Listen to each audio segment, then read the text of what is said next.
Said Issa Mohamed hakuvuliwa uongozi. Said Issa Mohamed hakuwa kiongozi. Said Issa Mohamed alikuwa mwanachama wa kawaida wa chama chetu, na kama ambavyo taarifa kwa umma ilitolewa, chama chetu kupitia ngazi ya huko Pemba ya kanda ilimvua wanachama Said Issa Mohamed, lakini tunakiri na confirm kwamba tulipokea pia hati ya madai pamoja na hati ya wito kwamba Said Issa Mohamed alifungua kesi ya madai dhidi ya chama, na kesi hiyo itatajwa tarehe 15 na ni Jumatatu Mahakama Kuu ya Dar es Salaam mbele ya Jaji Mbagwa. Kwa hiyo tutakwenda mahakamani kuitikia huo wito, na moja ya changamoto au moja ya hoja ambazo zitajulikana huko mbele ni pamoja na hiyo ya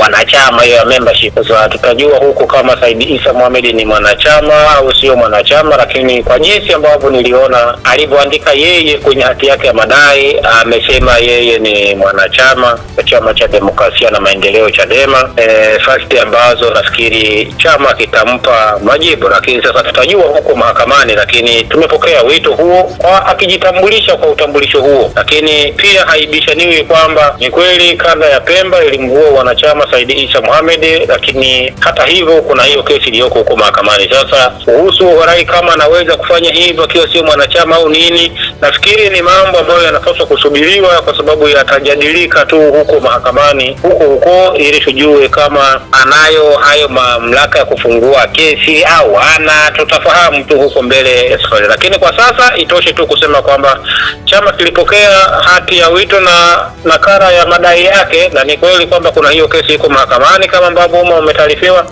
Chama kinajiandaa kitakuwepo mahakamani, mawakili wa chama watakuwepo Mahakama Kuu kwa ajili ya kesi hiyo itakapotajwa, na mambo mengine yataendelea huko mahakamani na umma tutawafahamisha. Lakini fakti zote mbili ziko sawa kwamba Said Issa Mohamed alifukuzwa wanachama na ngazi ya kanda ya Pemba, na hoja ya kwamba kuna kesi imefunguliwa na Said Issa Mohamed pia ni kweli. Kwa hiyo amefungua hiyo kesi pamoja na kwamba Said Issa Mohamed alishafukuzwa wanachama, lakini baada ameleta hiyo kesi ya madai. Uhalali wake au uharamu wake ni hoja zitakazojadilika huko mahakamani. Kwa hiyo tutaomba kidogo watu wavute subira, lakini baada ya hapo zitakapojulikana basi tutautaarifu umma.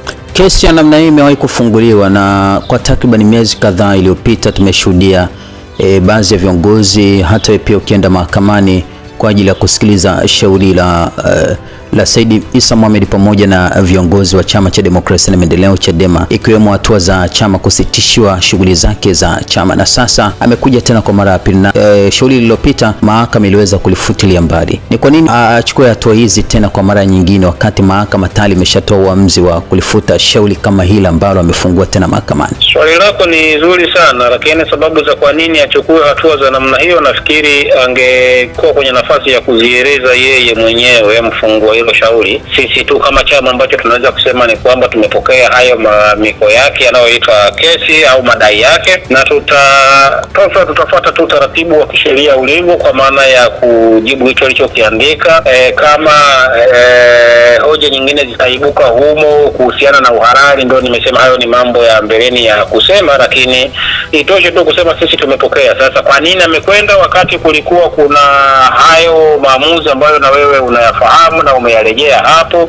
Hizo sababu sasa anazifahamu yeye, pamoja na kwamba anazifahamu, lakini ameona kwa namna alivyoshauriana na mawakili wake au kwa kadiri ya ufahamu wake bado ameona peleke kesi mahakamani. Basi tutajua huko mbele ya safari